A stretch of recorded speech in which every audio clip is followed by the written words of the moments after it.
sinabi rin nila sa akin na i-adapt ka namin bilang isa sa aming mga senador.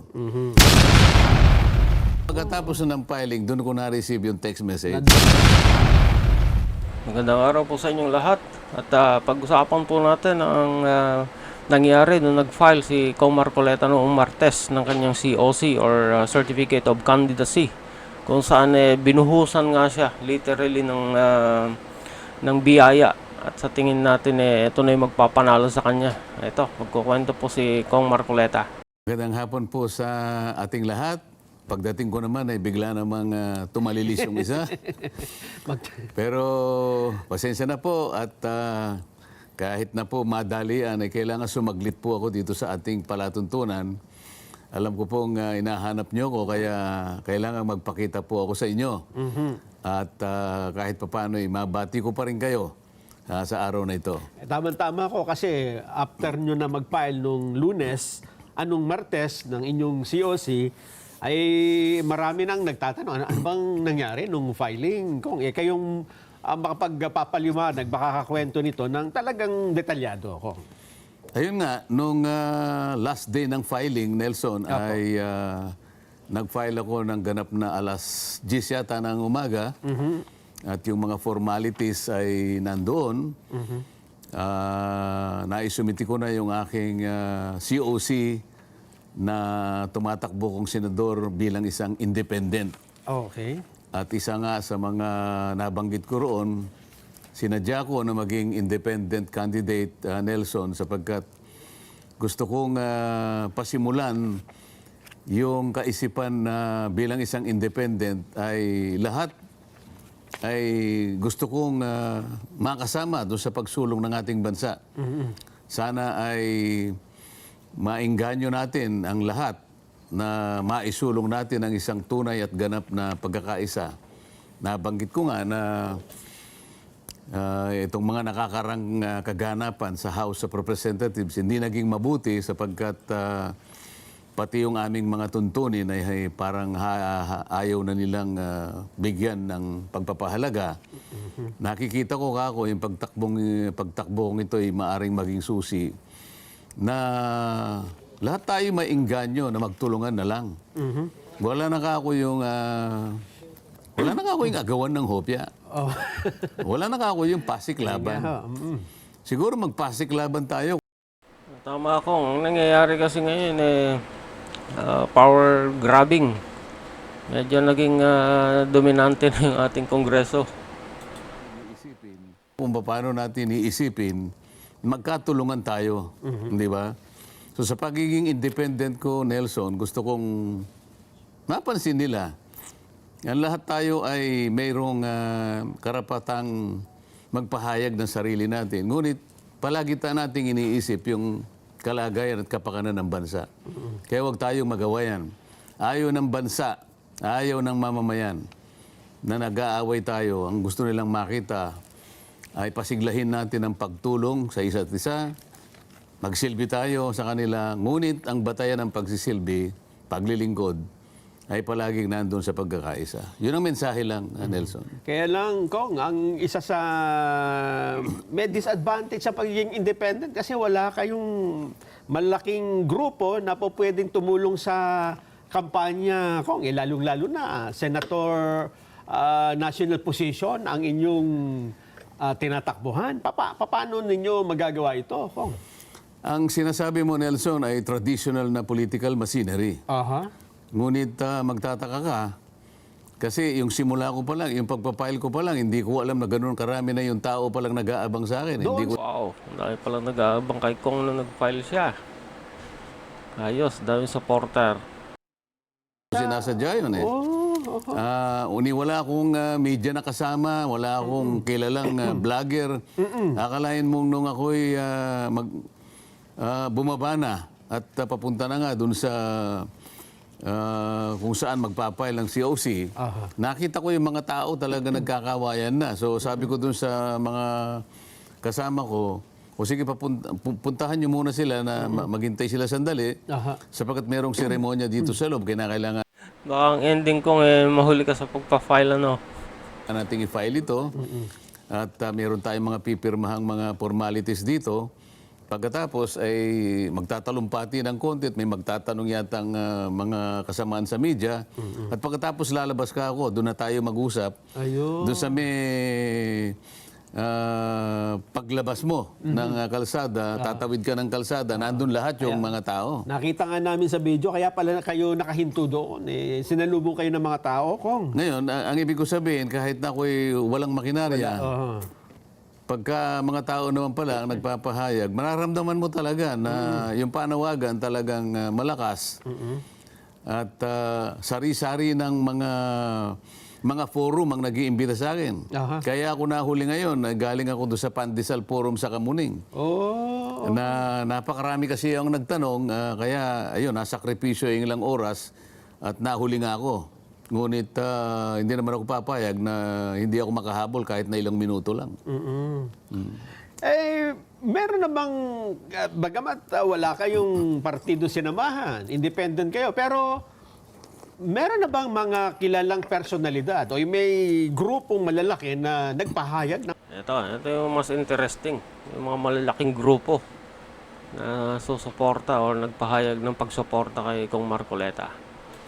ang pagsuporta sa inyo, Kong? Malalaking grupo ang nagpahayag sa akin at ang maganda nito pati yung gagamitin natin kasi yung pinaka problema ng isang kandidato na walang makinarya kagaya ng iniisip mo. Aha. Wala ka nang makinarya, wala pang tutulong sa'yo. Yes. Pero sa aking parte, ito hindi nangyari sa una kong pagtakbo. Hindi pa ako nagpapail ng COC, meron na nagpahayag ng kanilang kagustuhan na suportahan ako pati yung gagamitin natin. Yung resources, yung pinag-uusapan natin dito, Nelson, yung wherewithal na pinaka-importante sapagkat alam mo naman kapag ang isang sasakyan ay gagamitin mo, hindi ka masyado makakalayo pag wala kang gasolina. Naman, no? Yun ang palagi mong iniisip. Ayan.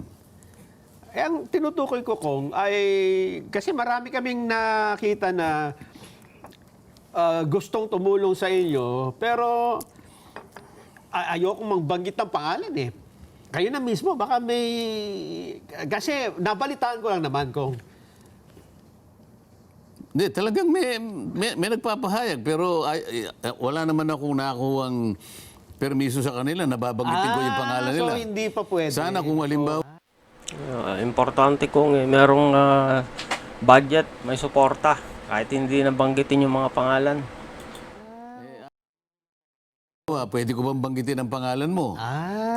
Ayaw nilang pabanggit kasi ang gusto nila, wag na lang kung sabi niya. Kasi naman ang pagtulong naman namin, wala naman kaming inihinging kapalit. Ayun. Yun ang kagandahan. No? Kasi ako naman, nung sila ay nagpahayag ng pagtulong, ay tinanong ko na kagad. Ito bang pagtulong na ito kako, ay may hinihingi po kayong kapalit na gagawin ko hindi kanya. Basta gusto ko lang na makarating ka doon. Ang gusto ko lang kanya makarating ka doon. Sapat na sa akin nakabayaran yun. Yun naman ang sinasabi nila. Kung ang isang independent ay karaniwan din naman, meron namang adoption, Kong, ng mga party, di ba? Na isinasama kayo sa lineup, lalo na kung kulang sila. Pwede namang ganon. Pwede yung gano'n. Ang katunayan niyan, pagkatapos ko nga makapag-file ng COC, at napuntahan ko na yung mga tao na nagtitipon-tipon. Napakarami nila ron doon sa may kabila ng kalsada. At nung magpahinga kami, bumalik kami ron doon sa Manila Hotel, nakatanggap ako ng text message mula doon sa staff ni dating Pangulong Rodrigo Duterte. Na kung po pwede raw, kung meron po kayong panahon kahit na mga 10 minutes lang, gusto naman po kayong... Wow, si PRRD na yan. Sigurado na ang panalo mo dyan, Kong. Makumusta ni dating Pangulo. Nung ibigay nila yung lugar, ay talagang malapit lang. Kaya sabi ko, sige, pupunta po ako, ngunit nagmamadali rin kami dahil sa meron pa po kaming ibang pupuntahan. Yun lang. At nakita ko rin naman siya, binati ko at sana'y maganda naman ang kanyang yung kanyang kulay dyan, Nelson. Kaya sabi ko sa kanya, mukha pong maganda naman po yung ano nyo, ang kalagayan po ng inyong kalusugan. Yun lang naman ang tinanong ko. Buti naman, Kong. Buti naman at maganda ang kalusugan ni PRRD. So nung nag-file kayo, nandito sa Maynila ang dating Pangulo? Hindi ko alam na nandito nung mag-file ako. Nung pagkatapos ng filing, doon ko na-receive yung text message. Na magkita kayo. No, nagkagustuhan niya lang na makumusta niya lang ako, siguro. Dahil siyempre, magkakilala naman kami. Ganun ang nangyari at nagpasya sila na pwede ka naming tulungan, sabi naman nila. Sino naman ang ayaw? Ano? Naman, Ang totoo niyan, hindi lamang sila ang nagpasya na tulungan ako, pati yung partido ni dating Senador Miriam Santiago. Yung PRP? Sinabi rin nila sa akin na i-adapt ka namin bilang isa sa aming mga senador. Yung Workers and Peasants Party na dating Labor Party, nagpahayag din sila ng kanilang kagustuhan na i-adapt ako. At saka mayroon pang isa na nakalimutan ko yung kanyang acronym. Sa makatid parang 4 o hanggang 5 na partido ang nagnanais na sana'y suportahan nila ako. Ay sabi ko naman ay lahat po kayo ako pinasasalamatan ko ngayon pa lang. Ngayon. Wow, napakarami talaga. Buhos talaga ang suporta kay Kong Marcoleta. Lalo na yung kay PRRD.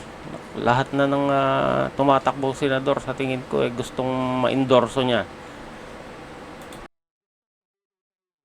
Kung siguro, ito naman alam nyo na rin na ang pagtakbo sa National Post at sa iba pang mga pwesto, kuminsan ay pagiging tanyag na lang ng pangalan Katulad nitong report na natanggap natin, umaabot po pala sa 91 ang mga celebrity at social media personality ang nag-file ng COC. Ito ay magkahalo na po national at local election sa May 2025. 26 sa mga ito tatakbo sa pagkasenador.